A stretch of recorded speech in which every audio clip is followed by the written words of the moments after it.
wow. Aaron, get a hat.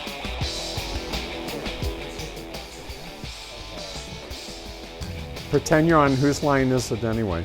Oh my God. Which I love. Oh, it's so great.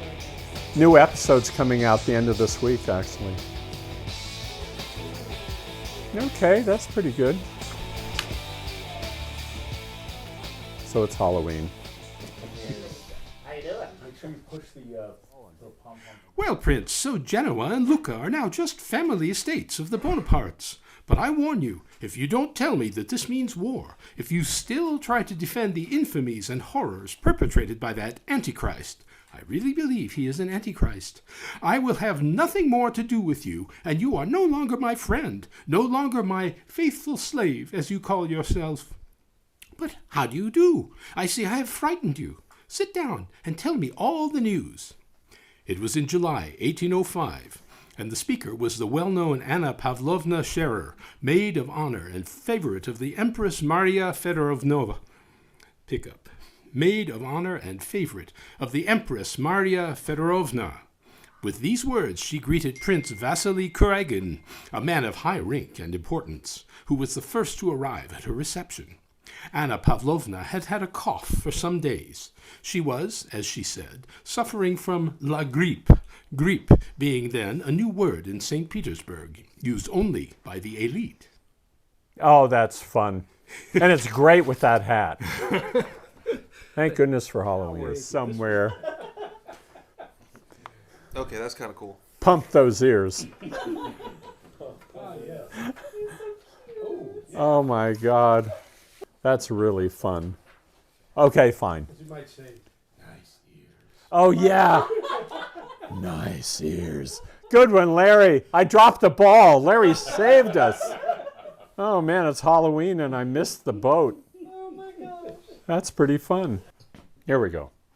Okay.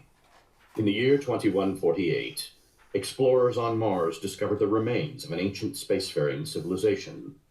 In the decades that followed, these mysterious artifacts revealed startling new technologies, enabling travel to the farthest stars. The basis for this incredible technology was a force that controlled the very fabric of space and time. They called it the greatest discovery in human history. The civilizations of the galaxy called it Mass Effect. Nice. Good one, man. Love it. Welcome, gentlemen, to Aperture Science. Astronauts, war heroes, Olympians, you're here because we want the best, and you are it. So, who is ready to make some science? Now, you already met one another in the limo ride over, so let me introduce myself. I'm Cave Johnson. I own this place. That eager voice you heard is the lovely Caroline, my assistant. Rest assured she has transferred your honorarium to a charitable organization of your choice. Isn't that right, Caroline? She's the backbone of this facility. Pretty as a postcard, too. Sorry, fella, she's married. To science! There are 1,000 tests performed every day here in our enrichment spheres. I can't personally oversee every one of them, so these pre-recorded messages will cover any questions you might have and respond to any incidents that may occur in the course of science adventure. Your first assignment will vary... Pick up. Your test assignment will vary depending on the manner in which you have bent the world to your will. Those of you who are helping us test the repulsion gel today, just follow the blue line on the floor. Those of you who have volunteered to be injected with praying mantis DNA, I've got some good news and bad news. The bad news is we're postponing the tests indefinitely. Good news is we've got a much better test for you. Fighting an army of mantis men. Pick up the rifle, follow the yellow line. You'll know when the test starts. Ah! Your tax dollars at work. Cool. Andrew. Ready? Yep.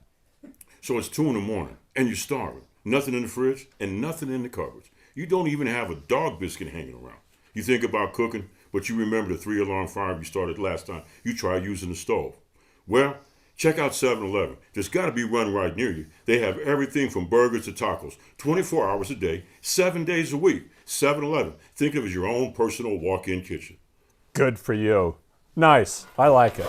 Hats make everything. Because it's off center. Huh? It's extra Yeah. style points for being off center. Yeah, exactly.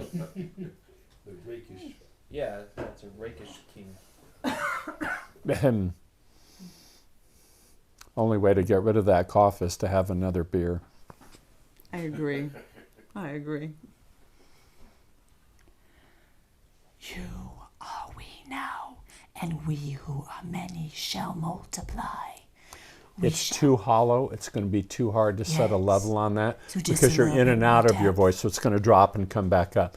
Just a little more Just voice. a little bit more. Yeah. You are we now, and we who are many shall multiply.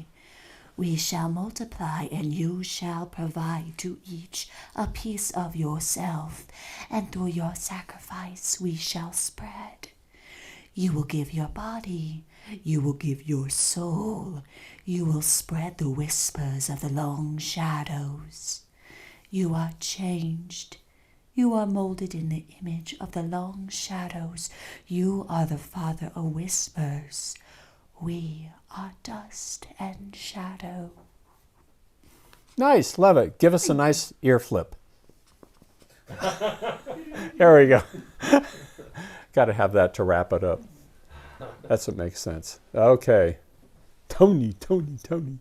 Here we go. The face on the side of the carton. I knew his face would be on the side of a milk carton someday. Oh my gosh. Where is he? Missing. I'm missing. I knew one day. much. That's I just knew too one much. day he would have just had enough, right? Here we go. You know, every day is a new experience for me. There are so many things to do and so much to learn in about, pick up, actually from the top. You know, every day is a new experience for me. There are so many things to do and so much to learn in, I'm sorry. Is it the milk? Yeah, it's the milk. It's spoiled and it's making it smell bad, so. You know, every day is a new experience for me. There are so many things to do and so much to learn about in school. The only way I know how to get all of it done and do it right is to start the day off with a glass of milk. Milk puts me right where I need to be. And there I'm ready to make the most of the day. Milk. It's the energizer I can't do without. Oh, the blocking is brilliant.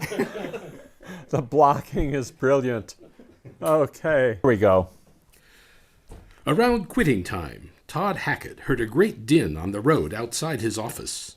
The groan of leather mingled with the jangle of iron, and over all beat the tattoo of 1,000 hoofs. He hurried to the window. An army of cavalry and foot was passing. It moved like a mob, its lines broken as though fleeing from some terrible defeat. The dolmens of the hussars, the heavy shakos of the guards, Hanoverian light horse with their flat leather caps and flowing red plumes, were all jumbled together in bobbing disorder.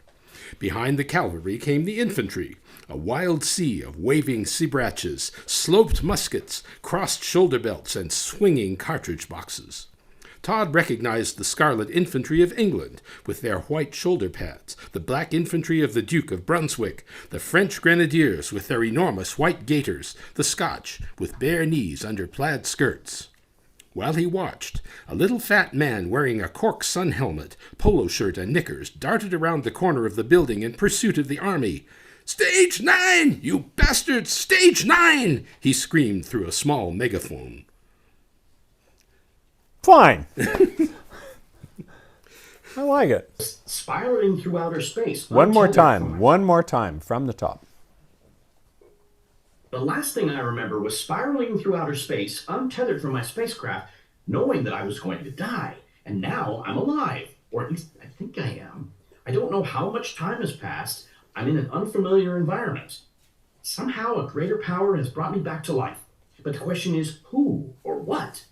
More important, why? Cool. I love it. Yeah. Hello, the living room of renowned theatrical director Roger Debris, elegant Upper East Side townhouse on a sunny Tuesday afternoon in June. Who may I say is calling? Listen, you broken down old queen. He was drunk. He was hot. You got lucky. Don't ever call it again. Who was that? Wrong number. Yes. Oh, hi there.